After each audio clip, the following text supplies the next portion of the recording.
just wanted to thank Dominic for inviting me, actually. I mean, this is my first time really moving from those seats to this seat, so it's quite a daunting experience for me. But hopefully what I want to do is just talk about, summarise what has been published in a couple of chapters in this book, which is at the back of the room, and you can get discounted offers for that. And a workshop that I'm developing at the moment that hopefully I'll be putting on. So if people are interested in coming along to that, there's a form at the back, and we'll try and get there. Very briefly, what I'm going to try and do is explain and explore leathersex a little bit and what it means for those involved. Explore its inner landscape a bit further, so unpack that a bit.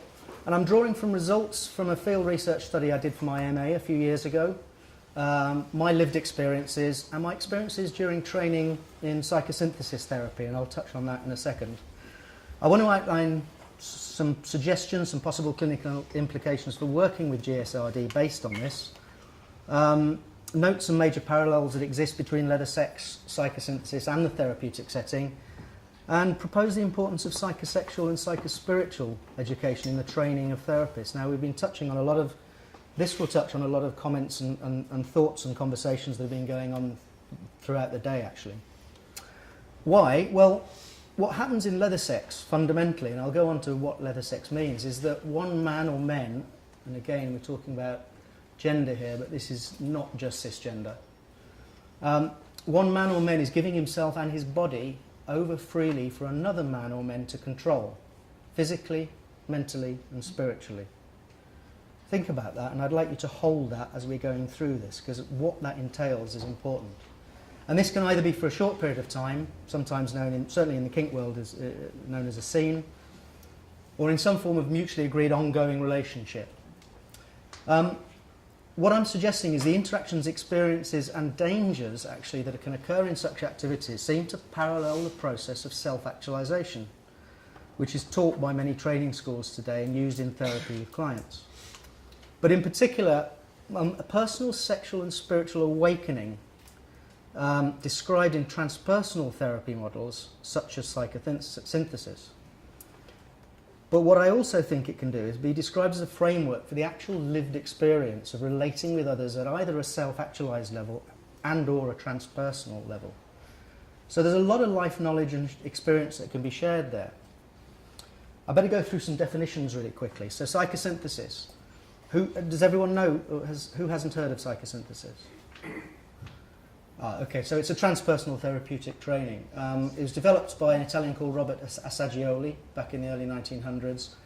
And it's a unified conception of human development and self-realisation, which is mind-body-spirit integration. It's often called a psychology with a soul. Now, spiritual, we've been touching on spiritual in the last talk, actually. I'm basing my definition here, rather than experiences with specifically religious implications. I'm talking about states of consciousness that give one's life or one's existence a numinous or mystical quality. In rational and scientific terms, the realisation that the conventional sense of self or ego is an illusion. So I'm also looking at transpersonal as experiences in which the sense of identity or self extends beyond or trans the individual or personal, transpersonal, to encompass wider aspects of humankind, life, psyche. And it's often talked about as non-ordinary or altered states of consciousness as well. And transcendence, well, experiences and states of consciousness that transcend or are vastly different in terms of quality, intensity and effect from those of normal human awareness. If anyone knows Maslow's hierarchy of needs, they're often called peak experiences. So a quick definition of leathersex. It's been around for a while, but it was coined by Joseph Bean, who was a gay author back in the late 90s, although the terms leathersex, leathersexuality has actually been around earlier than that. And I define it as a specific subculture within gay male communities, but also within the leather scene itself, because it's a uniquely powerful sexual and spiritual bonding between men based on power exchange in intimate situations. And it has multiple meanings for these guys, meanings around a state or a way of being. They often talk about it being a life path, not a lifestyle. And BDSM is often talked about as play or extreme leisure activity, but this is kind of subtly different because it includes varying levels of philosophical, ethical and sexual and spiritual beliefs. And there's distinctions here around education, involvement, experience and commitment to it. And as I mentioned before, it now cuts across all gender, sexual and relational diversities. A bit of history for it. It really kind of evolved out of the 1950s and 60s, out of the motorbike clubs that came out of World War II. And it was predominantly gay men emulating a very masculine bicycle culture. But they kind of defined this unique form of masculinity, which integrated this heightened masculine appearance with previously assumed feminine characteristics of care and vulnerability. They eroticized leather and denim, they associated with rough sex, but it was a social network, it was a community, a brotherhood, a family, that had a protocol and a moral code that incorporated pretty much all aspects of their lives. The way they dressed, the way they spoke, the way they educated, and actually more importantly, mentored each other, and used fantasy and role play within sex. It paid homage to, but also undermined this idea of what manliness is. They wanted to redefine manliness and masculinity the way they wanted to, not the way society wanted to impose on them. So what does it mean for them? Well, actually it's gender and sexual reaffirmation for a lot of guys. There's a psychological wholeness, a personal authenticity about who they are, what relationships they develop, what different communication dynamics they have. And it's really felt brotherhood, a felt tribal belonging, and a purposeful shift away from this egalitarian equality paradigm that we hear quite a lot of, to a much more structured and hierarchical, yet still equal in some ways. But there was this highly moral and ethical stance in terms of the relationality with others, because it included the actualization of dominant and submissive identities as part of true self, not just as something we portray. Someone on a website picked it up and I thought it was quite good. A person who wears leather as a fetish is not necessarily a leather person. So there were 6 emerging themes that came out of the work, and I hope I'm going to get time to do as much of these. The first was this psychospiritual unfoldment or spiritual awakening that occurs for a lot of these guys, and the potential traumatic reactions to it. There was a greater intimacy. We were hearing intimacy being talked about this morning. There's a greater intimacy by the transformative way that these guys are present with each other, and a psychological equality that goes on within that relationship. There's an increased sense of self-awareness through actually self-actualizing narrative stories that go on. There was also the danger of inauthenticity, the inauthenticity out in the real world compared to when they're playing with colleagues. This continuation of a false self personality. But also the key to mentoring and education, a professional, moral and social responsibility to provide that to the younger generation. So I'll go through some of these themes as much as I can. The first thing that came out was a lot of the guys were talking about they had early childhood intimations of something more than just being gay here. And this tended to burst into a coming out or a coming in, as a lot of guys talked about, much later in life, into gay leathersex or into exploration of domination and submission. But it was as if a deeper sexual identity was always known in them, but it wasn't in their existing consciousness. Not at that moment, anyway. But their gay identity acted as a drive to explore this further. And it led to a kind of a waking up of self. A lot of these guys talk about waking up or initiation, rites of passage into something more meaningful and something deeper. The experiences, well, it manifests in a period of intense self-discovery. They found an increasing capacity of questioning, being curious, knowledge gathering, going out and searching and exploring for information, being more honest with themselves and being more genuine with others. But it also created a huge emotional upheaval. There was trying to make sense of or not making sense of feelings, thoughts, insights, desires that seemed to just flood into consciousness at this particular point. And it felt like it was uncovering something or someone that had been dormant for years. It was like waking up from a long dream. Now, what I realised was this actually mirrored in psychosynthesis the 2-stage progression that Assagioli talks about, a journey into self-actualisation. And he said this tends to happen at two age stages of our lives. First in adolescence, and second at around middle age. Now, I thought this actually compared quite closely to coming out when we're an adolescent, and also this coming in process that I talked about later on. But it also mirrored his 2 stages of spiritual awakening, and he talked about spiritual emergence, which was this process of awakening to a level of awareness, level perceiving and functioning beyond normal ego functioning. But also spiritual emergency, this experientially difficult stage where you're having intense experiences and non-ordinary states of consciousness. And so the reactions to this shift can often, but not always, induce characteristics of psychoneuroses. It's anxiety and depression about what you're actually experiencing. And psychotic states and even physical symptoms started appearing. Groff and Groff, who one of the founders of Transpersonal Therapy, they said psychospiritual unfoldment results in a profound shift in consciousness that brings about existential dilemmas.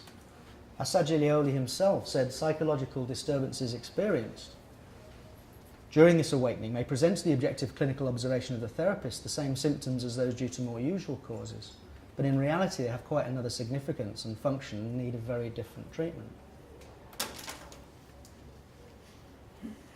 The second theme was greater intimacy. There was a commonality around this huge shift in the intensity of sexual interaction. Thank you. The level of intimacy and ecstasy reached, these guys talked about being way more than vanilla gay sex or vanilla sex generally. They found it to be something unique because it felt like they were accessing parts of themselves which felt like expanding their boundaries of consciousness, expanding their inner landscapes, their awareness. These were quotes from some Leatherman who talk about blood running back to parts of my soul that feels numbed, an experience distilled into episodes that focus a lifetime into moments of incredible strength. Surrender creates intense bonding and a strong sense of belonging, a true freedom to be and become that which is one's truest potential. But that deep, intimate disclosure and intimate sharing that goes on needs and demands an absolute level of honesty and trust for that interaction to be effective. I think yesterday Doug was talking about honesty and trust as key to this. And that's really hard to maintain, and it's actually the cause of many relational problems that go on, not only in leather sex, but actually I think in normal non-leather sex relations as well. But there was something around the honour, respect and dignity of what you're doing with another man and for another man in whatever role you take here. Your reputation is created by your actions and your interactions. There's something deeper going on here, and a lot of the guys talk about integrity. And I think that's one word that I think is pretty key here actually. Integrity about how you hold yourself and relate with other people. Tom Magister was a leatherman in the 50s, and he said, look, to be accepted as a leatherman meant to be serious, and to be serious meant to be responsible and respected. If another man places his life in your hands, you are responsible for that man's life. If he offers you his life and his mind and his heart, then you're responsible for everything. Everything. If you think about domination and submission here, that's pretty important. Are masters created or are they born that way, he was asked. He says, my experience is they are awakened.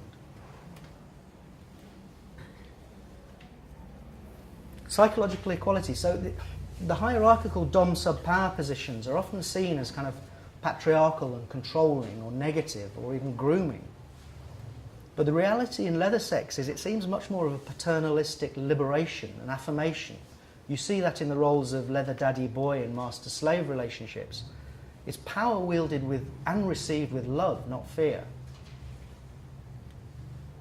It's very archetypal roles that are playing here, and it kind of presents a paradox to the general academic sociological view, which insists you can't have equality in relationships where power differentials play a part. And yet I'm suggesting the equality is maintained within those hierarchically labelled roles and identities because of that transpersonal connectedness and equality that occurs in the sexual interaction that takes place. Ken Wilber, who's another transpersonal psychotherapist and philosopher, he actually talks about these as actualization hierarchies, which are much more inclusive and integrating than dominator hierarchies, which tend to be the sort of standard ones we hear at the moment.